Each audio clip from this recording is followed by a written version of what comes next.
All right. Welcome back to another episode of Friends from Work, a podcast about all things in the Marvel Cinematic Universe and, as we sometimes say, beyond, because today's episode is sort of all about the Marvel Cinematic Universe, but also sort of not. We are going to be taking you through the saga so far of Daredevil and the Kingpin ahead of the Marvel Studios show, Daredevil Born Again, that follows up on the Marvel television Netflix show, Daredevil and the Defenders. Yep. I got to just quick jump in and give my same disclaimer I gave on Monday's episode. My dad is painting my studio right now. So if you're watching on video, we're recording this the same day as that episode. So if I'm wearing the same, I turned my hat around backwards on the last episode as forward. So you probably couldn't tell. Well, it's funny. I thought like, oh, should I like put on a different sweatshirt for this? But then I was thinking, then people are going to think that you've like got your dad painting back there for like a week straight. Yeah. It's like one wall too. That's the funny part. You're just like, another coat. Go again. If you hear some I don't know what clanking he does back there. What is he doing? Mom, meatloaf. If you hear a lot of clanking of like pots and pans, it's just him painting. Okay. Yeah. So, we were making this YouTube video again, like that we like to do. And I was going back through the Netflix Daredevil series. And it's just, to me, it's a fascinating conversation. And like, this is one of these conversations that's fascinating to two people in the world. It's like you and I, and no one else cares. I've multiple times tried to explain to people the rights thing with Marvel and like what is what and what's Marvel Studios and Kevin did this and didn't do this. And everyone always, like, their eyes start glossing over about 30 seconds into the conversation of how Marvel sold their rights off to Sony. And you know what I mean? Yep. But this is a really unique space because we do these Saga So Fars where we're prepping for the new show or the new movie, but every single time we've ever done it, it's prepping with a previous Marvel Studios project. So it's like, here's a really obvious canon connected way to take you through the story. And I think that's the reason we didn't do one for Deadpool and Wolverine, is because we didn't really know what are they going to say is technically canon in the MCU. And so we didn't do one. And so here we are for the first time doing this thing where Netflix made this Marvel television show where the show was a few times trying to reference that it was in the Marvel Cinematic Universe as helmed by Marvel Studios and Kevin Feige. But nobody from Kevin Feige's camp, from Marvel Studios camp, or the movies at all ever reciprocated. There was never a shout out to Daredevil. There was never even off-screen confirmation of like what they're doing exists in the same universe until recently. Then we see Daredevil pop up a few places inside the Marvel Cinematic films, the Kevin Feige Marvel Studios produced films. And so that kind of made us be like, oh, is that the same character or whatever? And now we are prepping for Born Again, and it appears that in a lot of ways, this is a continuation. This is a fourth season of that Netflix show. And that's really kind of news to all of us because they had not done it before. And so we still give that disclaimer to say we don't technically know what they're going to fully do or view as canon at this exact second while we record today. As of next week, we probably will know a lot of it, but we don't technically know. But because of the hints, we're going to assume that a lot of this stuff from the Netflix show is directly being followed up on. And I think you can. I mean, my sense is that it would be too, like, if they start trying to like pick and choose too much, I think they only risk making people mad. Like, I think there will be things that they reference explicitly that we will then know, okay, this definitely is canon.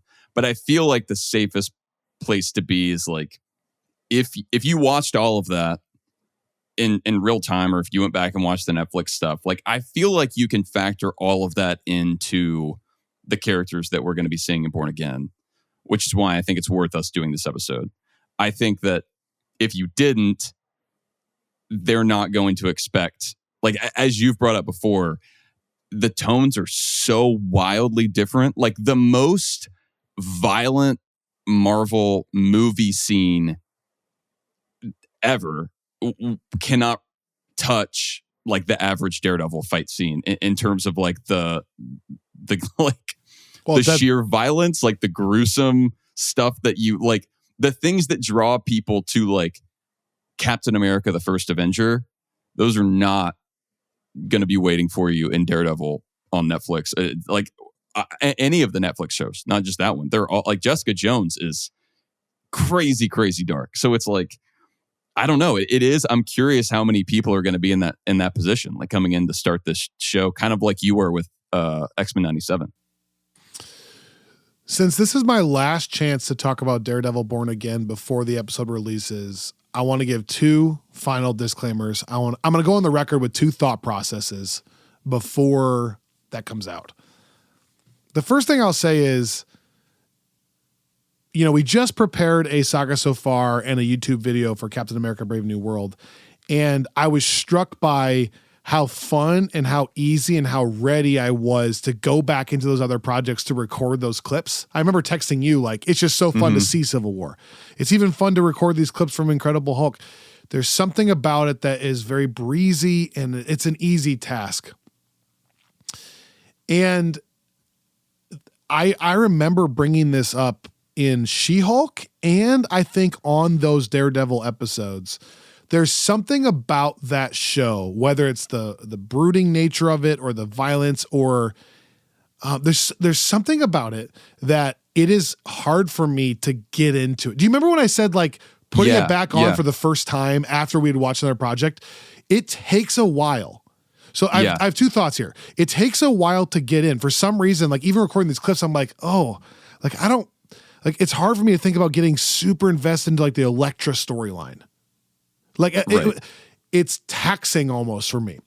But I remember if you do get in after like 5 episodes, you get really in. And then the payoff starts like it almost starts making like some of the lighthearted stuff from like a She-Hulk kind of feel weird because you're so in this like dark headspace. Right. And I guess I'm just saying the tones are so drastically different that it is almost jarring to go from like this to the Marvels. And there are times where, okay, once I'm in, I love that. And it's hard for me to go to the Marvels. But when I'm in the MCU stuff, like your friendly neighborhood Spider-Man, it's like taxing for me to get into the Daredevil mindset. Yeah. No, it is. I mean, like even some of the comics runs are that way though. Like some of the most beloved ones, it can just be so dark. Like there's so often different ways of like, how can you break someone down? Matthew is beat up to death so many times that it's like Boy Who Cried Wolf almost. It's like every time he's hurt, he's like, here we go. Matthew's going to be on the verge of death. Another episode. Yeah. I mean, no, it's true. It's not like, and the other thing is these seasons are so long, like 13 episodes. Each episode is longer I remember than the being average on the Disney record Plus being episode. Like, it's a little too long. You remember that? Just a little bit. Too many episodes, and I think the episode lengths are often a bit bloated, just because that was sort of the Netflix model at the time, and they had more space than they needed. And I think, we've talked about whole plot lines they can cut. And the beauty of this episode is we just don't have to talk about those plot lines. Yeah, right. Because we can cut them. Yep. Now.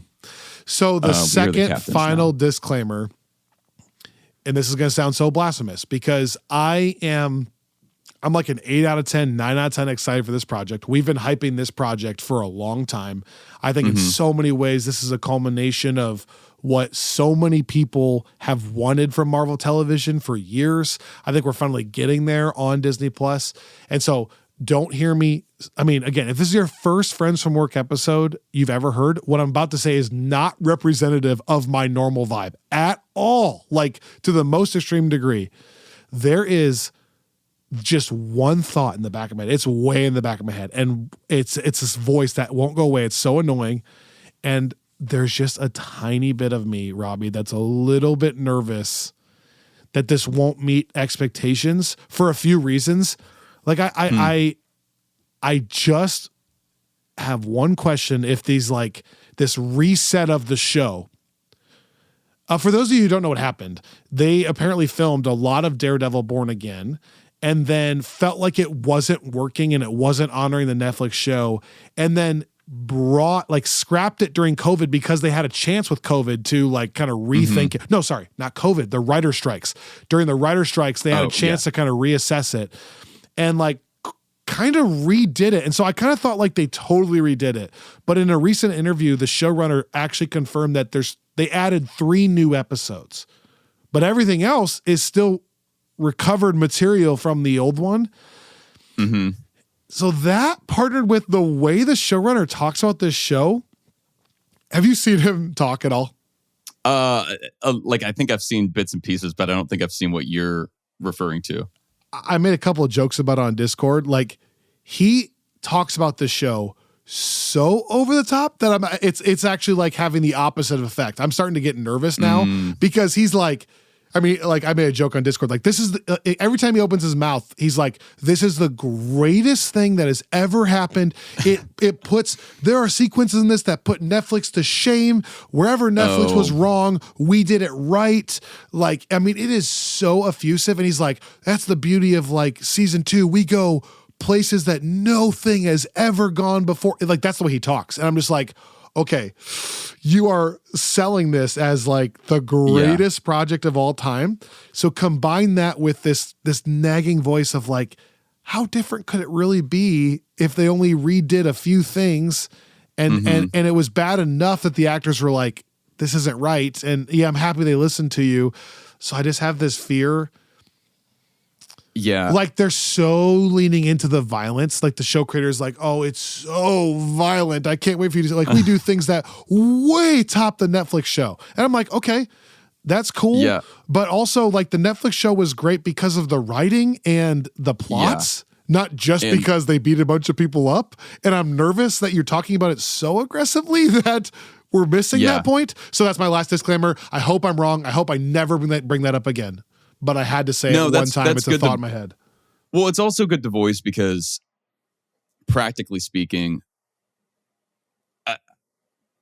I've put this in the same camp as Deadpool and Wolverine for the last couple of years, where I've been thinking like, you really, really, really don't want to fumble this one.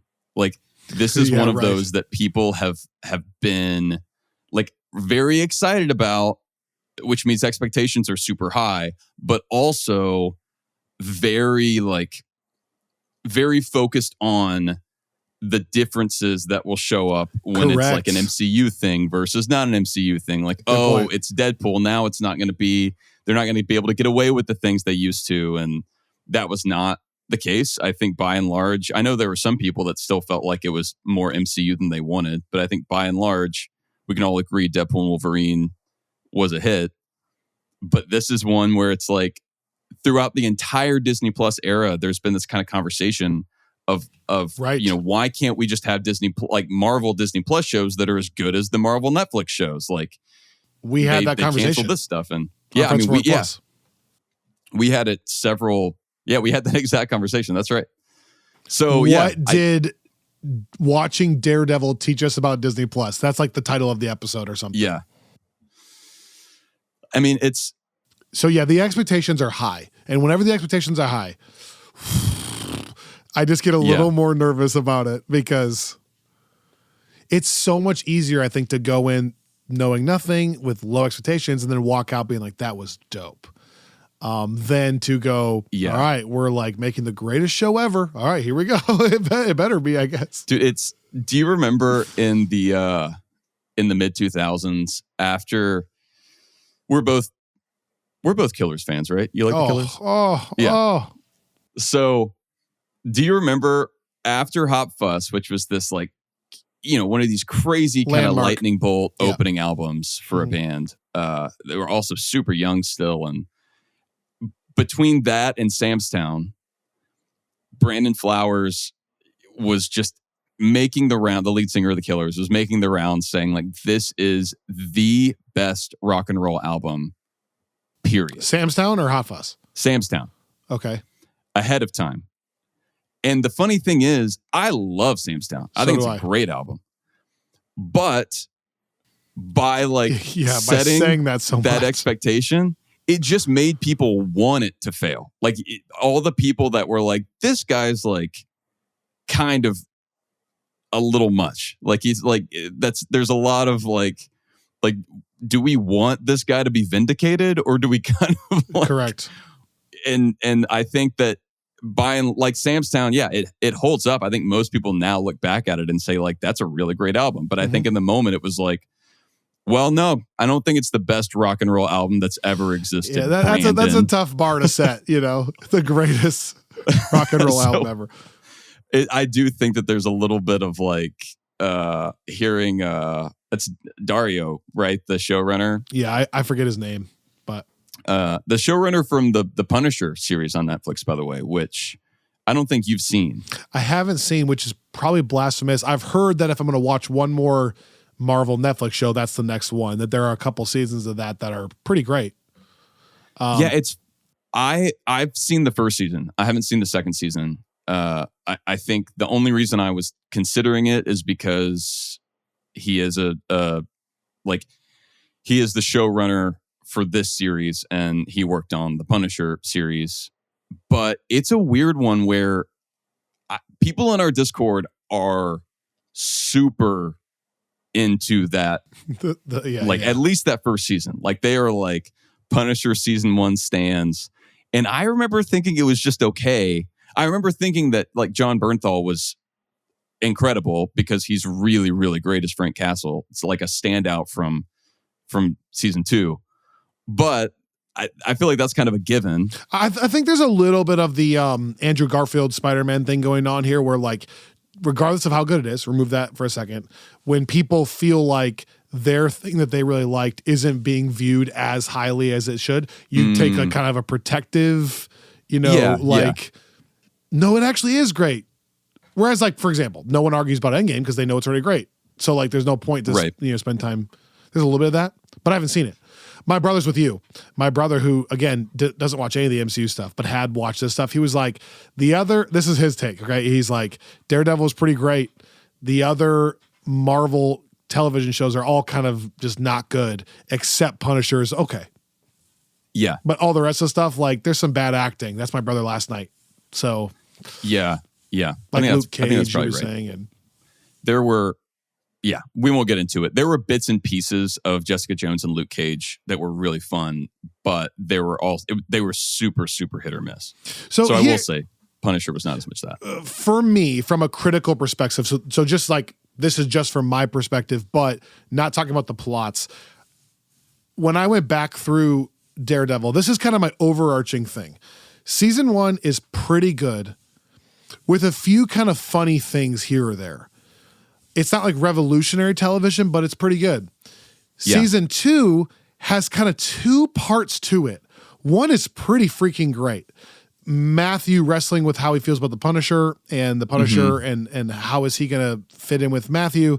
But there's this other half of season 2 that feels so added on that I view almost as a train wreck. When I went back and grabbed the clips again, I'm just so not bought into Elektra and the ninjas and Stick and all this stuff that it's almost tough for me to watch. Yeah. In the same way you would maybe say that about, I don't know, some people would say that about some of the Disney Plus shows. I feel that about half of season 2. So much so that like I made the argument in season 2 that there are certain aspects of it that you could just remove and it would be like a perfect season. Like when the Punisher goes to jail at the end and then they defend him in court, like that could be the season and it's over. Yeah. And then maybe like Matthew's fighting someone else at the very end, the Punisher shows up to help him and it's kind of like a vindicating thing. And that'd be a cool season of television, but there's this whole added on thing for 5 episodes that is so weird when you go back. So weird. And so then Defenders happens and it is just, in my opinion, for me, just bad, like objectively bad. And like kind of on almost all fronts. It's a weird storyline. It's taking characters that are pretty grounded and making them like very mythological. It's dealing with like ninjas and holes and demons and dimensions. And it's like, this doesn't feel like where Daredevil should be living. He should be stopping crime. It's just so strange, and you really don't need to know anything about it other than Elektra dies and he gets hurt at the end, like really hurt, and he's jaded because it's been so tough for him.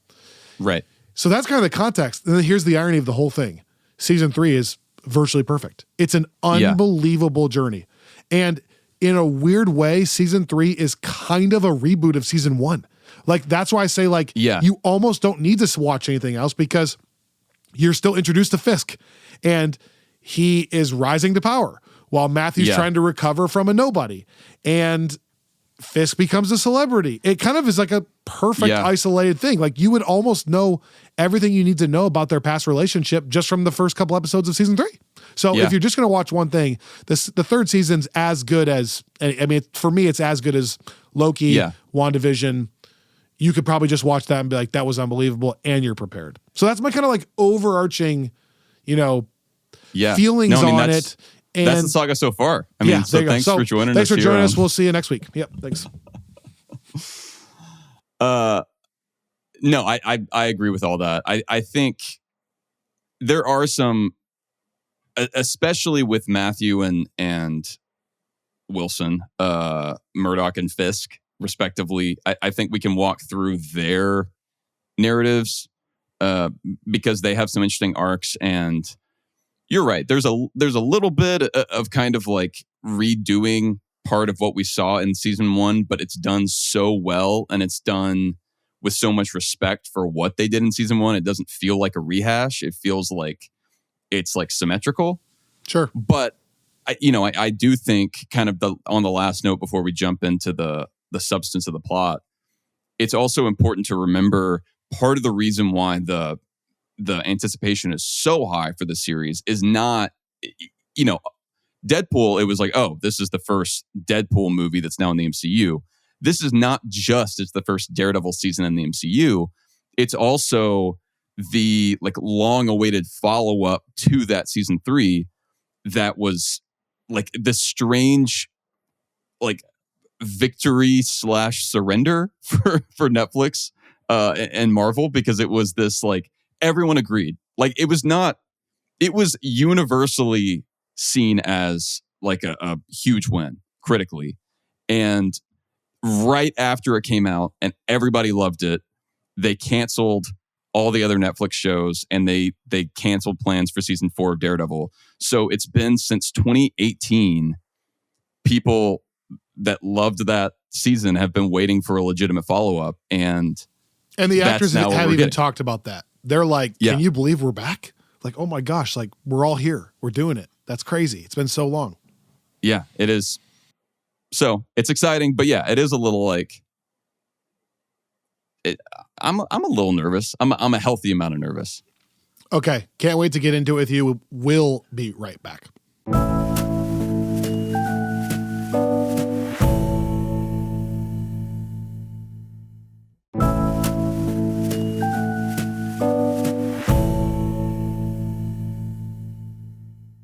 Okay.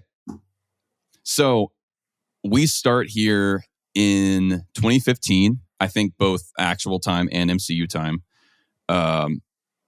We are in New York City. Hell's Kitchen. And just, again, within the kind of MCU of it all, I say MCU time. I guess it kind of depends because the show's, the first season spans some time. But in the MCU, we now have the Avengers. We have Thor existing, and we hear references to things like the Battle of New York. We hear references to the Battle of New York. It's kind of this like post. This is why I say it's probably closer to 2012, because it's very much like we're kind of recovering and figuring out what the next step is. And Daredevil shows up sort of within that context as kind of another like maybe sort of super person, but certainly a vigilante. In the show, you get all these flashbacks and you find out that just like in the movie, if people have seen that, obviously in the comics, Matt is the son of a prize fighter, this boxer whose kind of peak has come and gone. He just lives with his dad. He gets in this accident. He's trying to save somebody, this old man from a car that's coming, that's going to run over him. And he does. But in doing so, the car like swerves and this toxic waste falls off and gets in Matt's eyes, and he is blinded, but then also gets these like super enhanced crazy senses. And that is the Daredevil origin story. You're also getting these flashbacks to this young kid, I think also in Hell's Kitchen. I think so. By the way, Spider-Man fans, Hell's Kitchen, west side of Manhattan, the west part of the map, if you're doing it. Oh, yeah. It just makes me sad, though, because I always want to see Daredevil around whenever I see it. I know. I have a friend who's from Hell's Kitchen and is blind. Can you believe that? So I obviously make these references. Yeah. Keep going. That's crazy. Yeah. But so we are introduced to like a younger, in these flashbacks, younger Wilson Fisk. Yeah, I think so. Will grow up to become the Kingpin, but we see that he also had this troubled upbringing where he lives with his mom and dad, and his dad is abusive. And let's clarify something really quick too. Matthew's dad is not the dad. Like, you're not going to make Disney movies about his parenting skills, but I think for the most part he cares for Matthew and is looking out for him. Yeah. And so he's a decent dad, whereas Fisk's dad all trauma, right. no good. Yeah. Like Matt's dad is at least trying to do his best. Whereas, it gets so bad in the Fisk household that he winds up killing his dad in like a quasi self-defense, like heat of passion moment. Right. But his, because his dad was such a terrible guy, his mom just kind of finishes the job, and they like dispose of the body, and it's this whole thing. It's one of the darkest scenes in the show, for sure. Man, it's so dark. And they just have to kind of live with that. It's with a hammer. And that's, oh man, yeah. It's so gross. That's like the start of his... If it sounds gross, it is. It is. The start of his ascent, and he's kind of like coming up in that world at the same time that, as sort of the last bit of the flashbacks, we're finding out that Matt, after getting his superpowers, meets this mysterious blind ninja named Stick, who teaches him how to fight. And that all brings us up to present, which is why we now have this kind of kingpin of crime in New York that's come up, and this like new hero vigilante that is kind of a ninja, but also has his super senses. Yeah, I love it. Okay, so a couple things I'll add. Matt, as a kid, loses his father to crime. His father is asked to throw a match that, out of pride, feels like he can't do, and one point just wants to feel like what it feels like to win. So he wins the match instead, and then they kill him because of that. So Matt is already jaded about crime, obviously, as everyone would be, but it's a haunted past. I'll also add that Matt learns some of his kind of like knowledge on the boxing side of things from his father and boxing and all that. And then he learns kind of the ninja, like darker, like how to use the shadows kind of stuff from Stick. So those are kind of, and my understanding is in the comics, those are kind of separate things too anyways. Like there's a run that approaches it that he's kind of a boxer, and there's a run that kind of approaches it more like this ninja thing. So Matt then grows up in Hell's Kitchen. He's blind, as Robbie said, and that's when we meet. He's studying to be a lawyer. He's a lawyer. Yeah, and he in an effort to get his practice started, has a long running friend, Foggy Nelson, which I think his dad wanted him to be a lawyer too. That's kind of part of like he always wanted Matt to not be a fighter. Like he wanted him to be able to go and like make a career for himself and be educated. Played by Eldon Hansen, and they've been longtime friends. And they basically, I'm going to jump out of timeline a little bit here, but over the course of a certain amount of time, they decide to go into practice together as Nelson and Murdoch and defend cases and take cases of people who they feel like deserve justice, who like didn't get it. Right. And criminal defense attorneys. they're introduced to a girl named Karen who is framed for a murder that she didn't do. And so they take Karen on actually as a case in an effort to defend her. And I'm really skipping a lot of stuff, but once they prove that she was innocent, Karen kind of joins the team for a while and becomes like Nelson, Murdoch, and Paige. For a while, she's not on the Nelson and Murdoch side, but she's helping and kind of being like the secretary basically in that season. Yeah, initially, and then getting like further and further into it, and we'll kind of cover that. But she also in that first season meets Ben Urich. Yep. Who newspaper is reporter. Newspaper reporter. It's not the Daily Bugle in the show, right? Is it the Globe? It's I can't remember, but it's not the Daily Bugle. But we do have a Ben Urich. I think it is the Globe.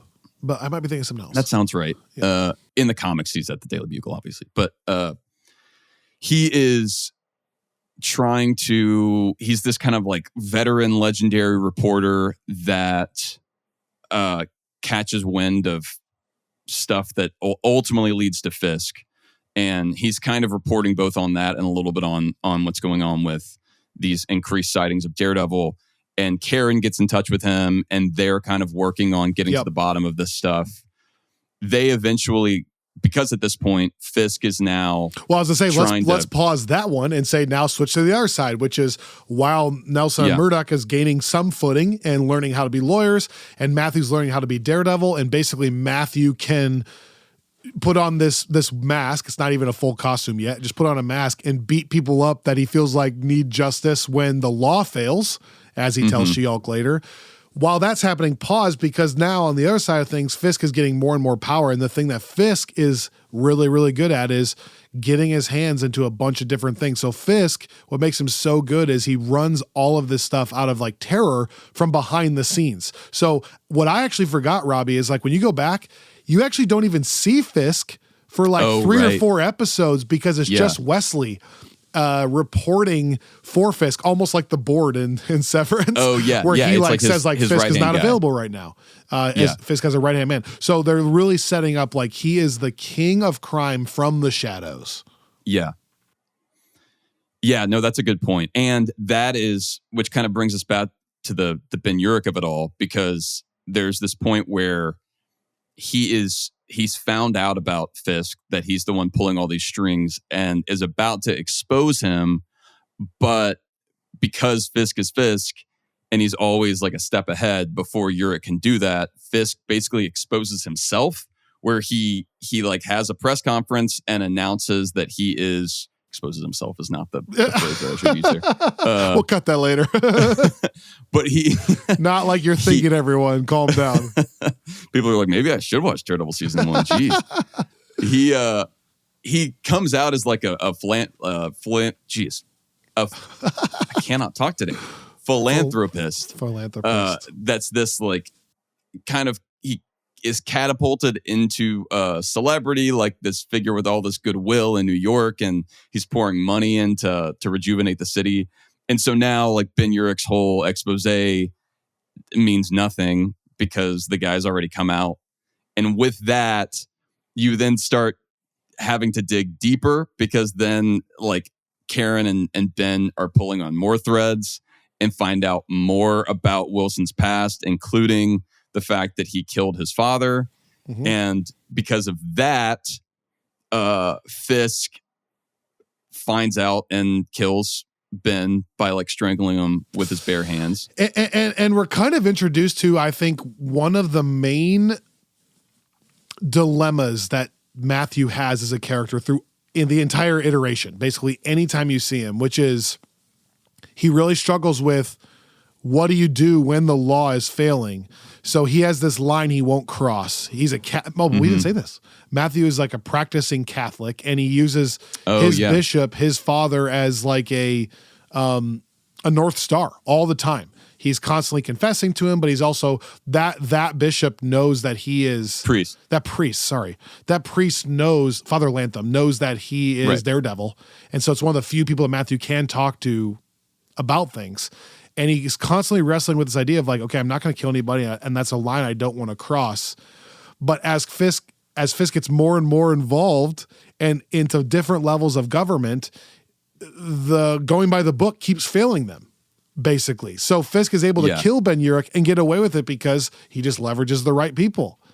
And then what do you do if you're a person who could just end it all by just killing Fisk? Like if I crossed the line one time and just kill him, all this would go away and Ben Urich would still be alive, but then you're crossing the line. And that's kind of like a central core to this entire saga, I feel like. Yeah, no, it's true. It's almost, it's kind of like Batman Begins, where it's like the problem is there's nobody to even report the crime to because they're all in on it anyway. So it's this like Matt wants to work within the system. And like that is the big thing that comes up then in season 2 also that we'll talk about. And it's like the dichotomy between him and Frank Castle, right? Is like them kind of recognizing or having like a different sense of the reality of that situation and like the greater good of it all. So this kind of keeps escalating, right? Like Matt and Foggy and Karen are trying to legally prove that all these miscellaneous crimes are tied back to Fisk and get him, find something that will catch him and get him in jail. Meanwhile, Daredevil is out actually beating people up and trying to use vigilante justice to anyone that Matthew is failing with. And yet he doesn't have a suit. He's not like that kind of Daredevil yet until the very, very end, whereas Fisk it keeps trying to pull on strings and become more and more powerful within Hell's Kitchen. He wants it to be his Hell's Kitchen without ever being caught. And I think that it's fair to say that kind of just basically escalates until Matthew in Daredevil costume for the first time decides to physically take down Fisk once he again manipulates the system and gets out of like an arrest, essentially. And Matthew goes back and captures him again. And so season 1 kind of ends with Foggy and Karen and Matthew going back into being like working in law. And that's when we get the joke about Nelson, Murdoch, and Paige, or Paige, Murdoch, and Nelson, and Fisk in jail. So in a way, season 1 is kind of wrapped up pretty nicely. Yeah, and it's sort of a double victory because they are. And sorry to my dad, who I'm spoiling this for. I want him to watch Daredevil at some point. Dad, you're not paying attention, are you? Not much. He's not much paying attention. Okay, good. This is a tough episode for him to listen to because I'm just recapping all the events. Well, hey, but now he'll be able to watch the show when it comes out. That's true.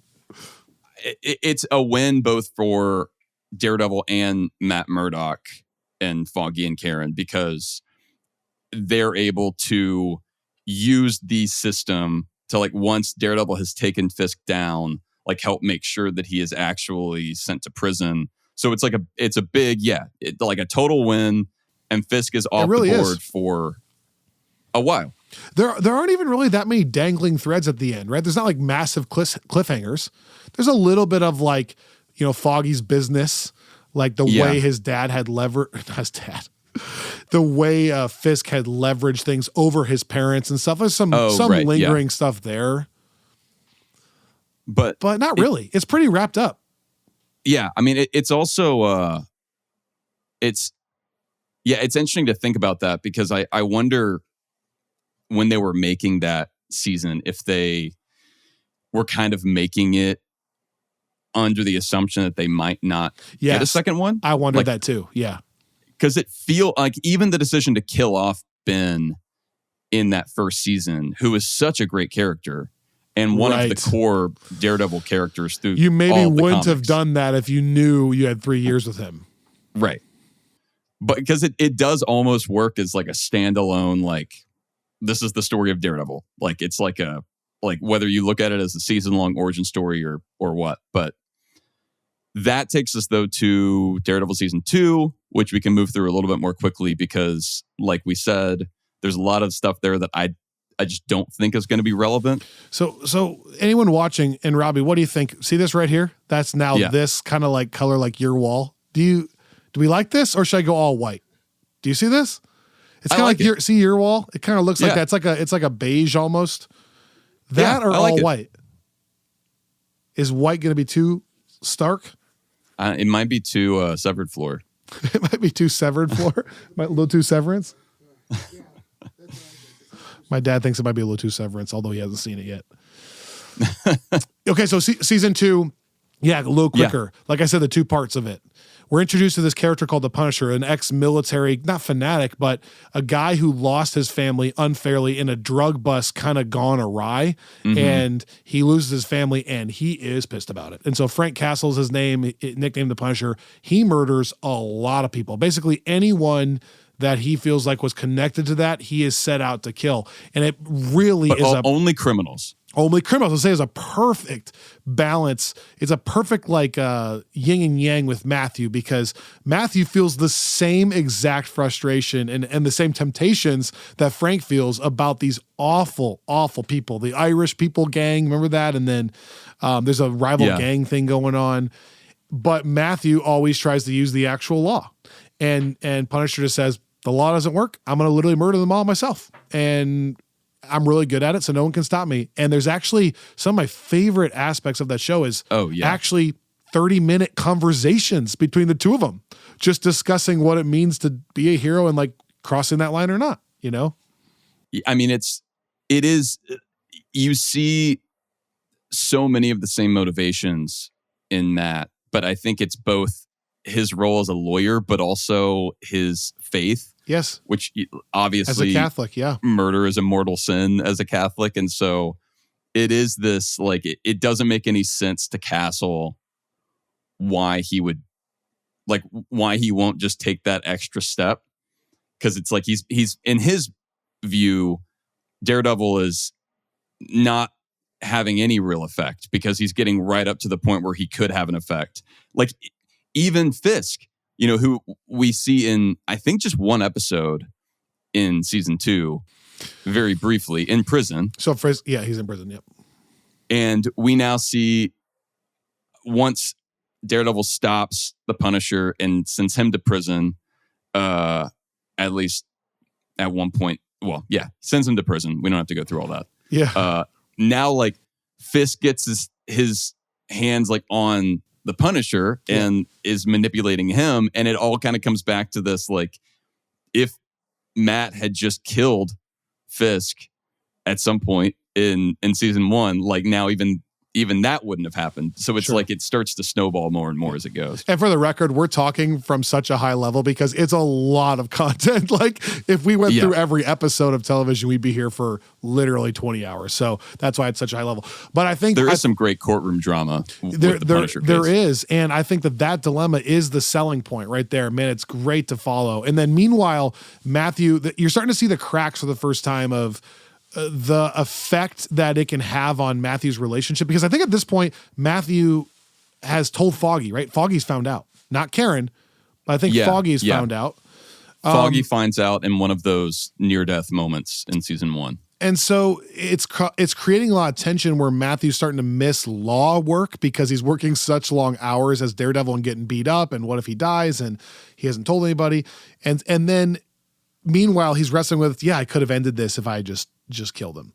And so I think the other important thing there is that Castle, by all accounts, like for the first 4 episodes, people are terrified of him and he's definitely a bad guy is how they view it. But Karen takes an empathy towards him. Karen actually takes time via her like journalism type stuff to go back and research what actually happened. She finds out about his family and all this stuff. And so she kind of feels for him and is kind of trying to prove that he's not wrong in what he's doing, even though he's killing a bunch of people. And Matthew then kind of struggles with Karen feeling like that. Like, why are you sticking up for this guy? But it ends up with Matthew gets the whole story from Frank Castle, the Punisher, and in like a really moving sequence, the Punisher, after Matthew helps him, turns himself in.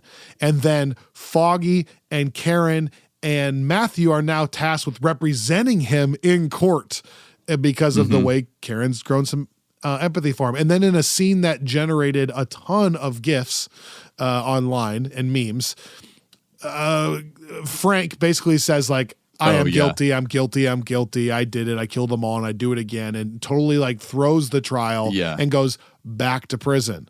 So because he wants to. So Frank goes to prison where he then meets Fisk, And you find out that the same thing that Fisk has done to all the levels of city and government, he is now starting to do in prison, finding ways to leverage things against people to get power even within the prison system, to the point where he has some leverage over guards.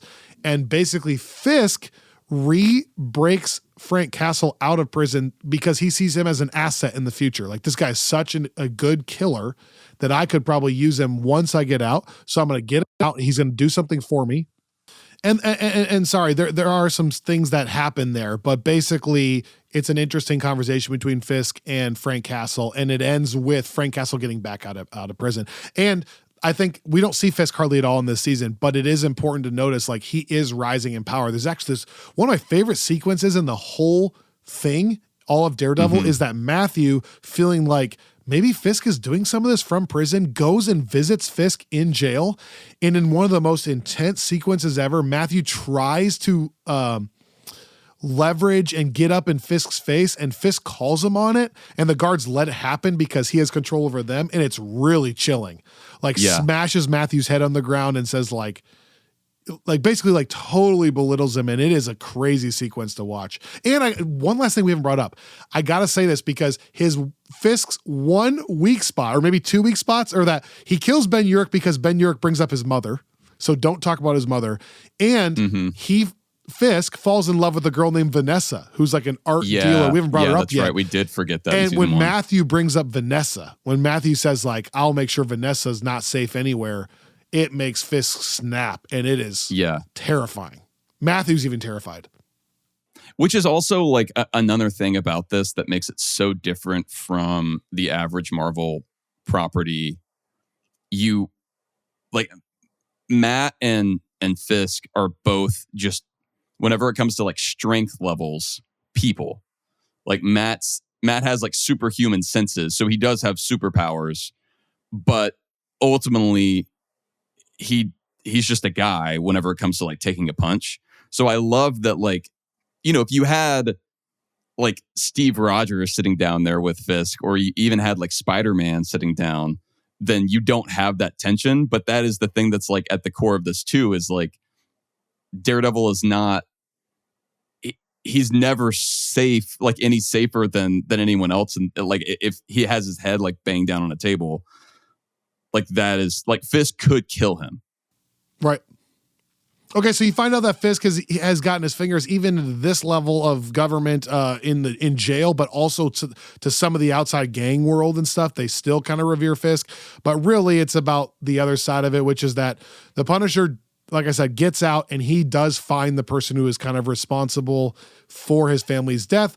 It was a ex-military person, someone that he fought with, and he murders that guy despite Karen begging him not to because he can forgive him. He does not, and he kills him.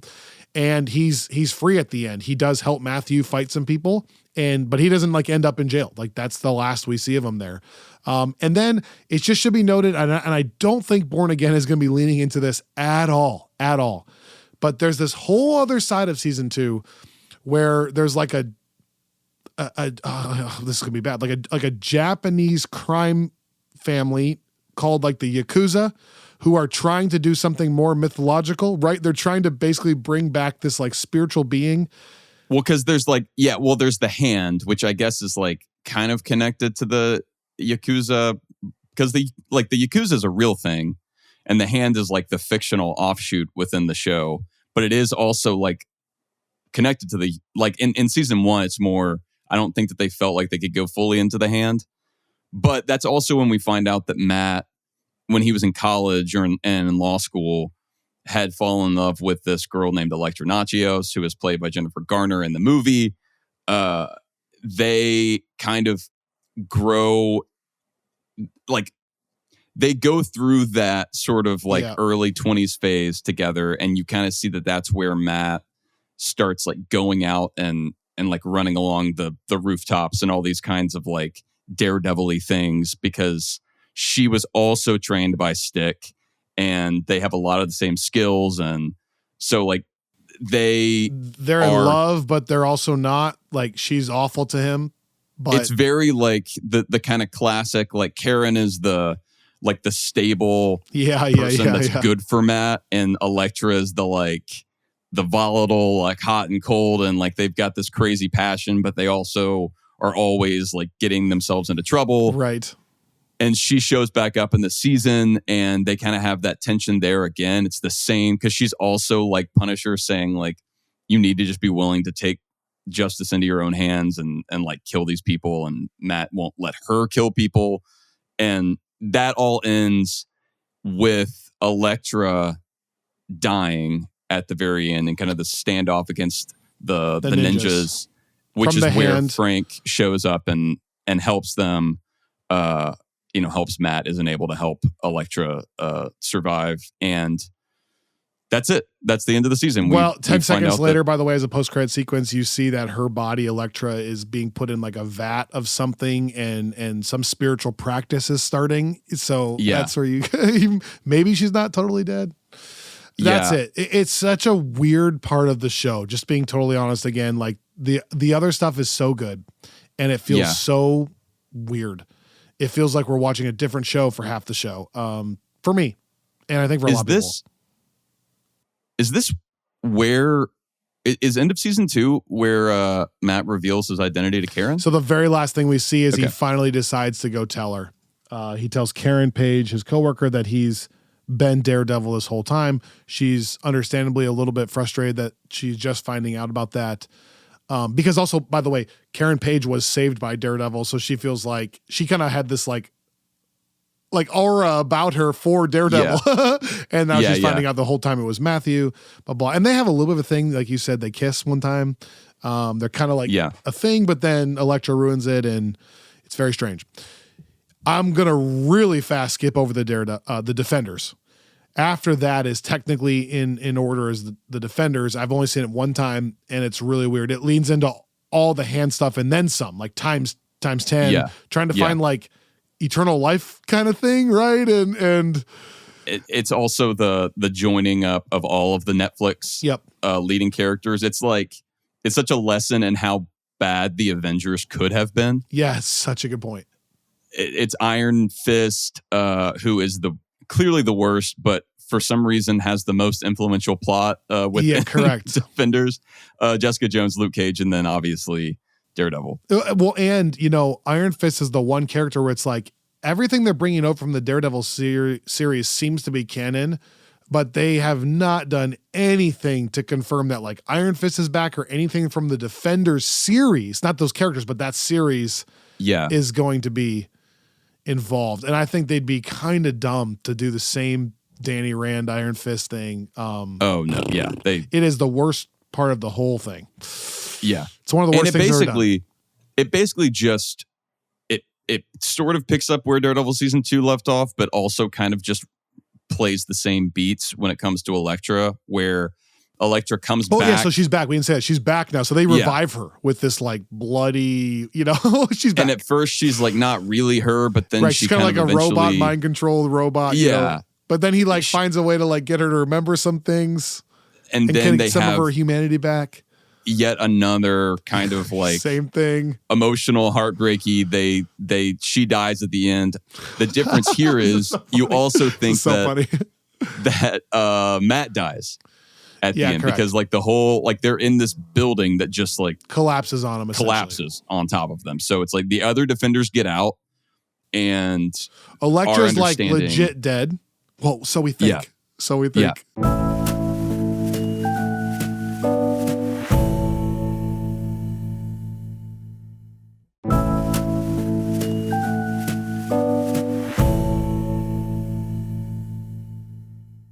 And season 3 of Daredevil picks up with Matthew washing out through a drain and being like just barely clinging on to life, but someone finds him and they don't know what to do with this Daredevil. So he asks for them to bring him to the church that he was at, because the only people that can revive him and know that he's Daredevil are the priests and the nuns at this church. So they go to Father Lantom and this nun, who you don't know yet, to help revive Matthew.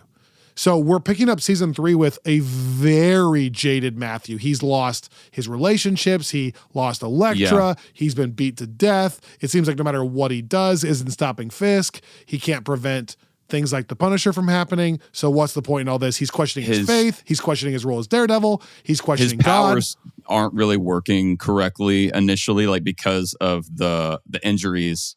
Obviously, he relies on his hearing most of all, and he's had this trauma, and also you find out just like a bunch of stuff in his ears. So he like can't even, not only like can he not be a Daredevil effectively, and he like gets beat up several times trying, he also is like, it's the most he's ever been like a blind person. Like he doesn't really have the benefit of these. So it's like, you know, they're kind of making the metaphorical reset. Like, yeah. Well, it's like the metaphorical, like he feels lost and blind, like when it comes to his faith, like in the legal system, in his friends, because at this point, Karen and Foggy starting Karen's season 3 pissed at him. Foggy's starting to get pissed at him. Well, yeah.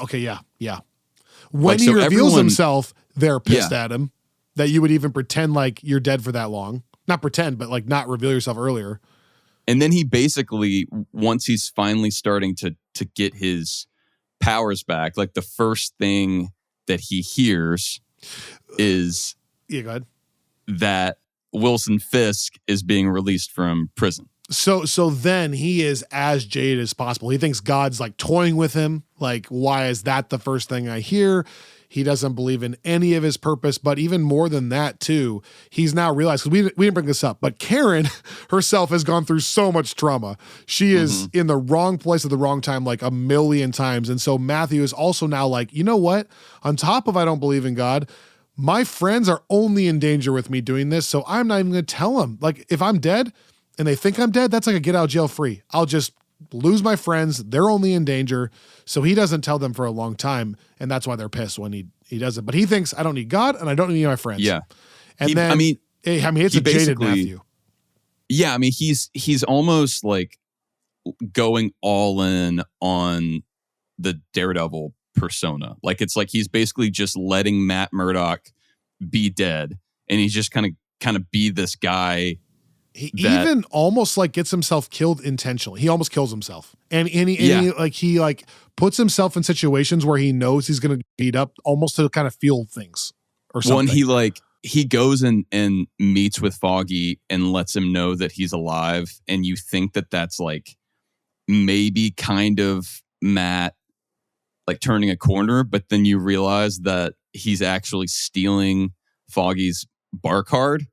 Yeah, so that brutal. He can get access to the penitentiary where Fisk, not where Fisk is, where someone was that he thinks is going to be an informant that can kind of give him dirt on Fisk.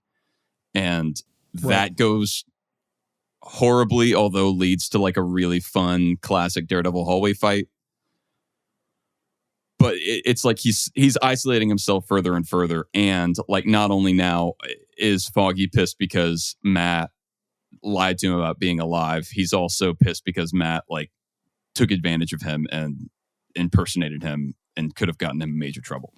So since we're already over an hour, here are like the overarching points. First of all, go watch season 3. It really is a masterpiece. I mean, we're not doing this justice. If we gloss over anything, it's because it's just so good that you probably should watch it and then come back and listen to this as a refresher. But basically what's cool about this season is Matthew and Fisk are starting down here. And the whole season is a slow ascension for both of them. Matthew is slowly starting to figure out to trust his friends, and he's figuring out how to get his power back. And the priest and the nun are helping heal him.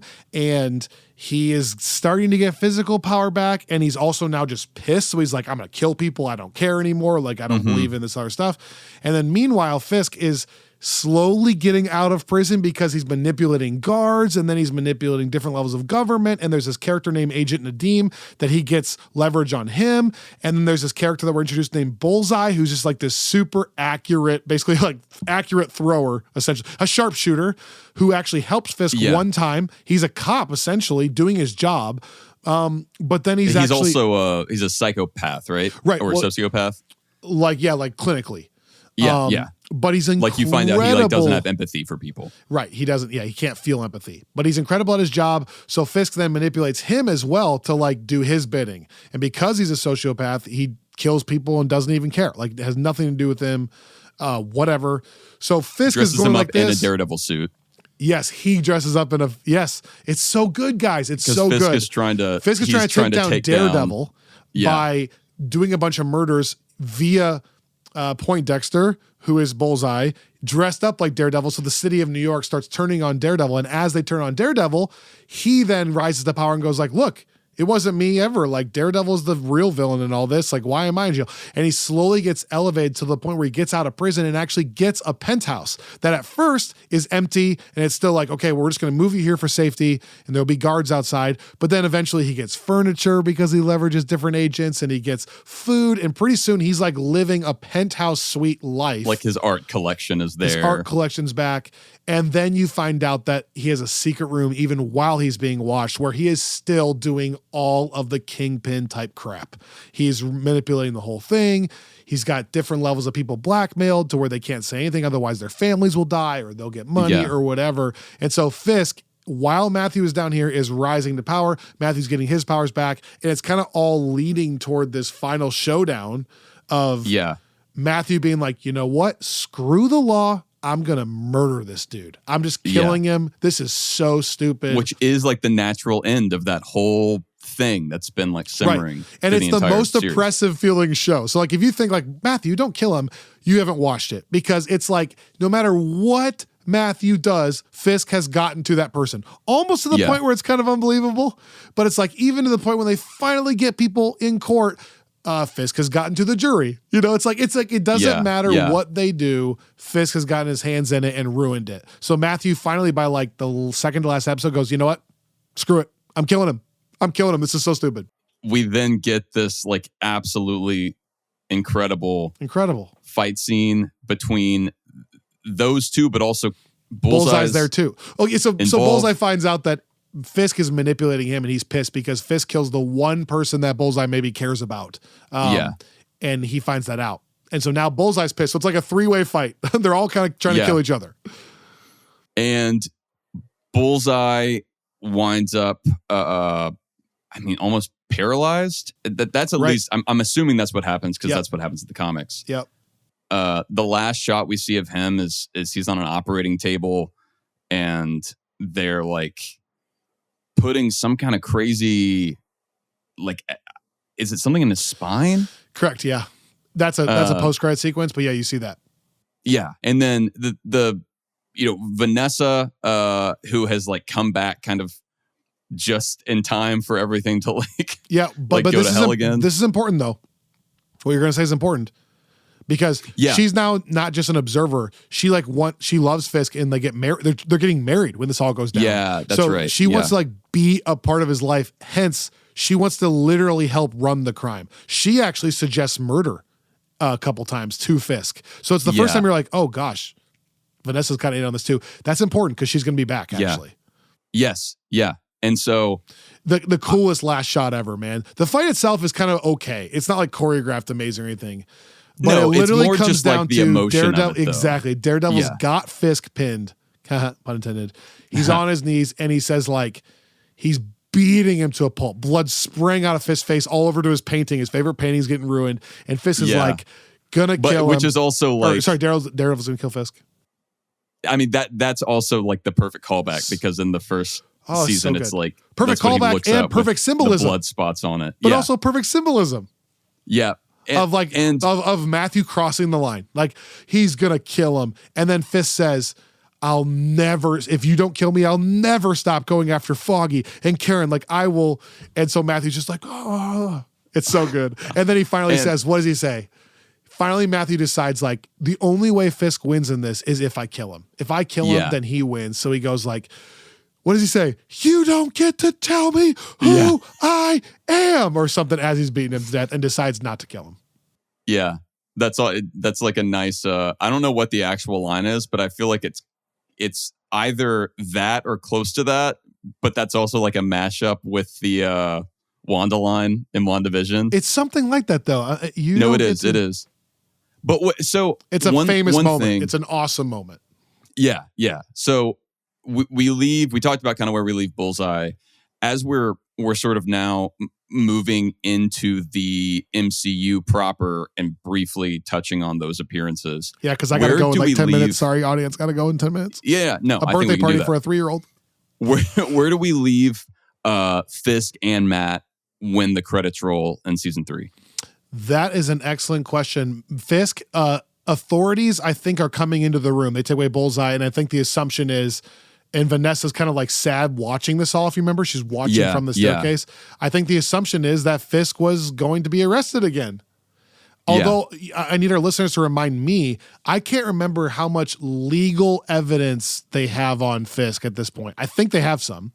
I think they do. I think it is sort of like season 1. Where it's like you know what it is? Nadeem, the agent who was compromised, as he's dying, spills the whole thing of like, this is all corrupt. Yeah, that's we right. were paid to do this, or I was threatened to do this. And so that's kind of coming out while Daredevil's finding out some other stuff. And by the way, it's important to know that at this point, Fisk has found out that in the season that Daredevil is Matthew Murdock. And so that's how he made the connection to Foggy and Karen. And so I think we're leaving him in that Matthew decides, I'm not killing him. I'm not crossing that line. He makes amends with Foggy and Karen of like, I didn't kill him. I lost myself for a while. And I think Fisk is going back to jail. Although I cannot remember seeing him in jail actually, but he's being like taken out. Yeah, I think that's right. So here's the interesting thing, and going through this quickly, that was 2018. I think Marvel Studios films historically, other than some of the stuff immediately post pandemic, it was, if Age of Ultron came out in 2015, it happened in 2015. That was kind of the way that they did timestamps. If you took that approach here, we basically saw Matt and Fisk right before the blip, if we're counting all of that as canon. And then we don't see either of them again until after the blip. We don't know. I'm guessing we'll find out on the show whether one or both of them were snapped away. But we next see Daredevil, Matt Murdock, in No Way Home, which people will remember with the really good lawyer joke. It's one scene. If you watch the extended version, there are 2 scenes. There's one with Jon Favreau's Happy Hogan that's kind of fun, where you get to see him actually like representing Happy. But he's first representing Peter when his identity gets out because of Mysterio, basically gets Peter off the hook and it allows him to go back to school and continue on. He's then representing Happy because now like Stark Industries is all caught up in all this controversy from the Mysterio stuff. We then, right after that, in Hawkeye, after a lot of buildup, like you said, then find out that Fisk is also now back on the scene. He's like had a major fall from grace, though, like even compared to like where he was in prior seasons of the Netflix show. We don't ever know how he got out of prison if season 3 ended him in prison. Somehow he's kind of just back to his ways. That's why I wonder like if that is like a blip thing. Good point. Good point. I've always wondered, like, that'd be a great explanation, to be honest. Dude, I thought that's what they were going to do with Zemo in Falcon Winter Soldier. Like, that's something, with him. Something had been changed because of that. That's a good point. That'd be a great thing to do. So I do remember Vincent D'Onofrio talking about how when he was doing press for Hawkeye, he was playing the character as though he was he had lost influence. He had lost a lot of the power that we associate with him. So he's like kind of a low level crime boss. He's not like but enough that like Hawkeye's aware of him and nervous about it. If you remember, enough. Like I say low level, he's probably still like significant as crime bosses go in New York, but you're seeing him. He's like not. Tony Stark's not involved in stopping him. It's not like they're like, we have to do something. And that's a better example because Tony Stark's gone. But you know what I mean. So, he's Bruce like Banner. You don't get the sense that he has endless resources at his disposal. Like he's having to work personally with the Trustabro guys. That show ends with Kate Bishop, for the most part, but also with help from Clint, taking down Kingpin. And in that show, you're also introduced to Maya Lopez, Echo, who you find out is like sort of an adopted daughter of Kingpin after he killed her actual father and kind of, had her father killed. That show ends with Kingpin getting taken down, but escaping before he can be taken to the authorities. Except then he runs into Maya, who has now found out that he had her father killed and responds by shooting him in the face. And that was the end of the Hawkeye appearance. That's right. And the last we heard about Fisk until Echo, to follow up on that briefly, where we see him he survived. He tracks down Maya. He tries to bring Maya back from Oklahoma, where she's gone, and wants her to kind of work with him again. She refuses. He ends that by getting on his private jet and deciding that he's going to run for mayor of New York, and ostensibly starts to head back and get ready for that, which is basically where we find Matt, except we should also mention the only other MCU appearance, I think, is in She-Hulk, like we've referenced, where Matt does play. He has a decent sized cameo there out in LA helping a client, and he gets connected with Jen, who's also a superhero lawyer there. And it's also fun because it's the first time since The Defenders, which is wild, where we've seen Matt wear a Daredevil costume. It's the yellow costume, which is original one. But he never dons it again in season 3. And we haven't seen him in an actual Daredevil suit since Defenders. Wow. So now we don't really know what's going on with Foggy or Karen. Yeah, good point. I think the takeaway of the She-Hulk thing, by the way, is that Matt is just he's back to being Daredevil in Hell's Kitchen, and also being a lawyer. So we know that he's active. And he is in more ways than one in the show. He is. Yeah, true. He is. He's funnier. I mean, She-Hulk is a comedy, and I'm curious to see how much of that is. There's a lighthearted side to him. He's not like a slapstick comedy, but he seems like he's comfortable with in his own skin in that show. It is by far the most lighthearted we've seen Matthew since ever, at least season 2 of the show. Yeah, probably. I mean, even like, No Way Home, he's kind of also being like, they're leaning into like the jokey kind of charming Matt Murdock that you do get bits of in season 1 and early season 2. It certainly doesn't feel like he's feeling as much pressure in those appearances as he was in season 3. Like the Fisk thing was weighing on him like crazy. And now apparently it's not as much. But we don't know where like Karen and Foggy are. We don't know if Matt is working at Nelson and Murdoch again because they shut the firm down also after season 2. We don't know if the Punisher ever got caught and sent to jail again. We don't know that. Yeah. Although in the Punisher series, does he end up going to jail at the end? Because I think in the trailer, the Punisher is in like a jail outfit. That we'll have to fact check. Well, I didn't see season 2. We'll have to fact check that. But he's in this. Yeah. So that's kind of like the big stuff to know here, like in terms of reappearances, like you pointed out. I was going to say, close us out with an actual reading of Daredevil Born Again. What it's going to be. Yeah, so it's worth noting the comic Born Again, by the way, was mostly adapted for season 3 of Daredevil. So it'll be interesting to see how much of that title is real here and how much of it is just kind of a clever Spider-Man Homecoming type thing. But the new series is officially titled Daredevil Born Again. The synopsis is Matt Murdock, a blind lawyer with heightened abilities, is fighting for justice through his bustling law firm. So that kind of answers our question a bit. So he's successful. While former mob boss Wilson Fisk pursues his own political endeavors in New York. When their past identities begin to emerge, both men find themselves on an inevitable collision course. We already talked some about the showrunner on here. I think we've talked about it a ton, but in case we haven't this episode, Justin Benson and Aaron Moorhead are the directors of the series. And I kicked off this whole episode by saying I was a little bit nervous in his voice. The only other counter voice to that is Moorhead and Benson are involved. So just calm down. Yeah. That's the other part of me.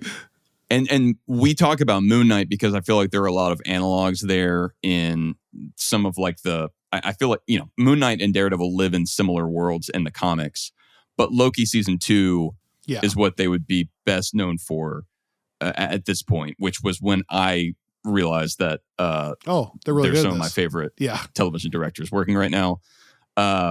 Also on the composer side, friends of the show, the Newton brothers, who scored X-Men 97 and did a fantastic job. And reportedly keeping the original theme. That's the rumor. Yep.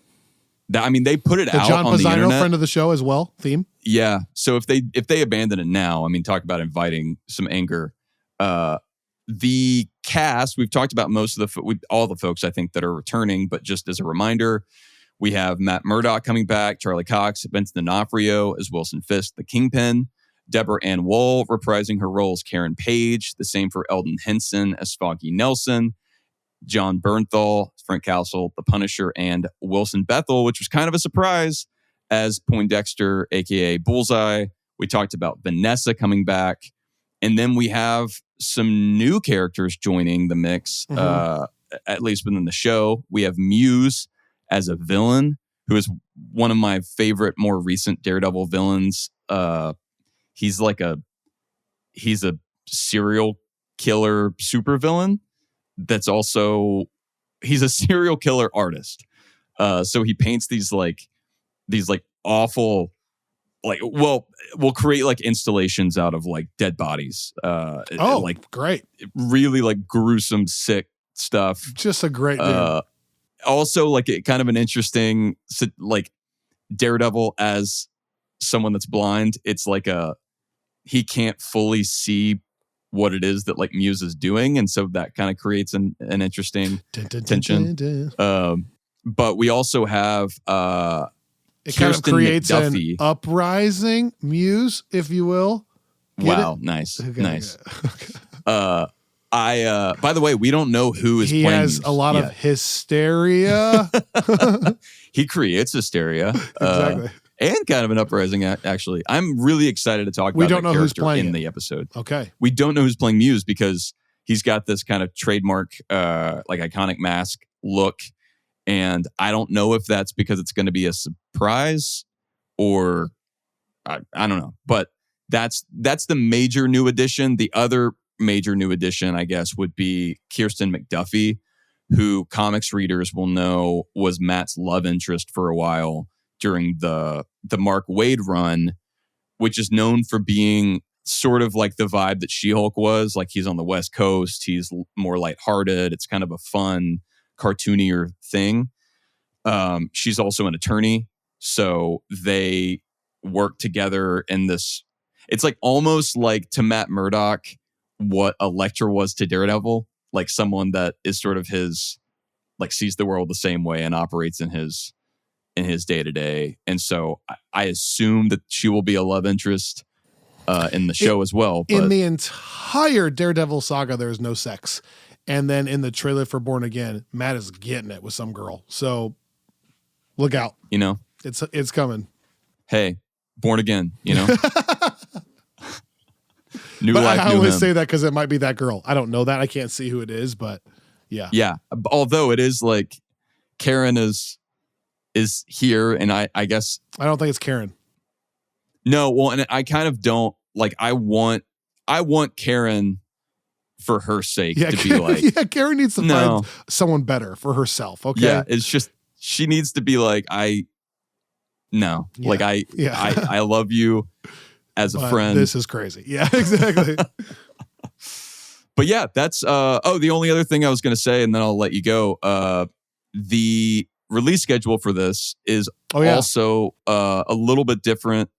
It's not quite as like all over the place as the Your Friendly Neighborhood Spider-Man release was, but we do get 2 episodes the first night on March 4th. They, like all the episodes, will premiere at 8 p.m. Central. On Tuesday nights, though. Yeah, it's weird. On Tuesday nights, that's right. But it is nice. We always like when it's kind of appointment television feeling. And then we'll have single episodes release the week of March 11th and March 18th. And then we have another 2 come out March 25th.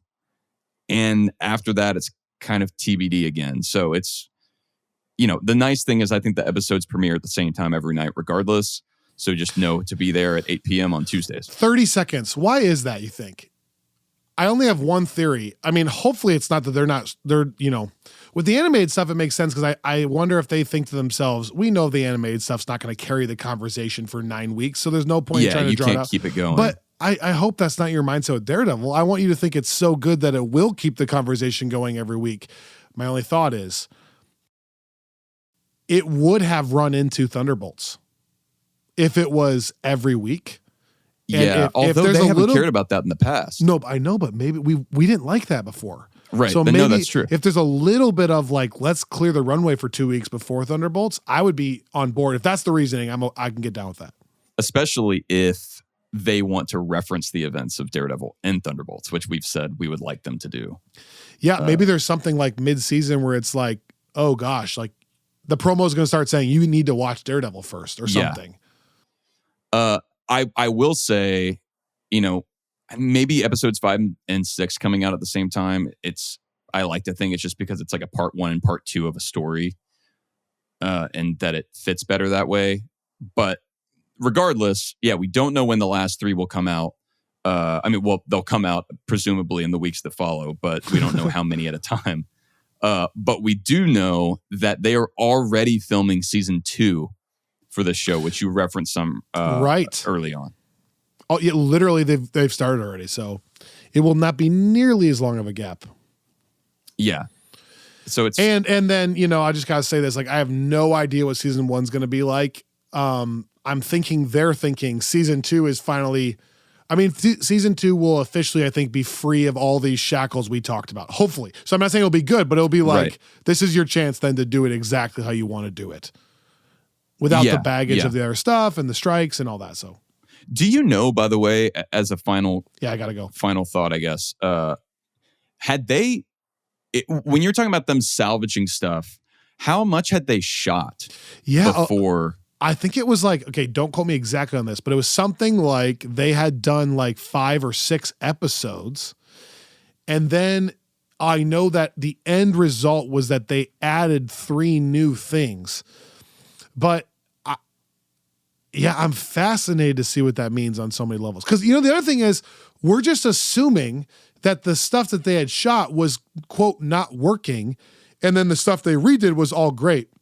But I've said this before, I don't necessarily have any indication that maybe some of the stuff they were doing wasn't cool too. Like, I think that's coming from a perspective of the Netflix Daredevil stuff is 10 out of 10.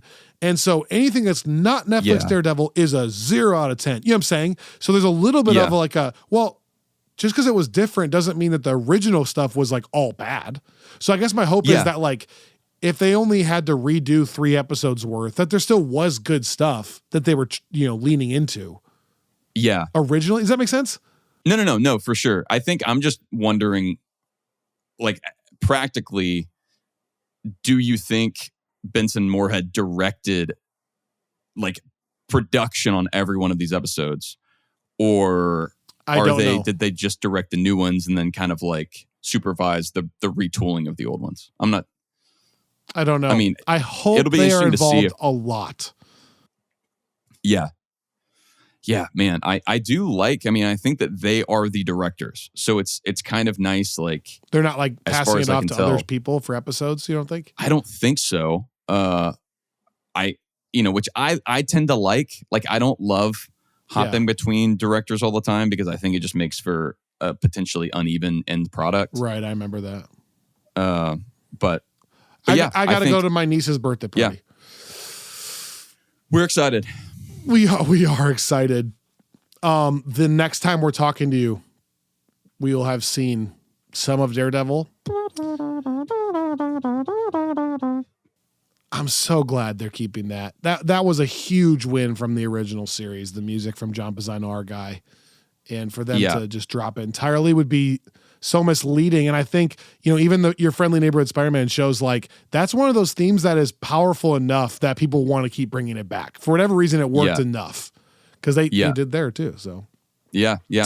All right, I got to go. This has been so much fun. Good luck to everybody as you're preparing for Daredevil. Whew, here we go. And guard your eyes if you're sensitive to violence. We're about to see some broken legs and a lot of blood. So prepare yourself. Prepare your hearts and minds. Be without fear. Don't have fear while you're watching it. We love you guys. We'll see you back here. I just dropped my chair down next time here on Friends from Work.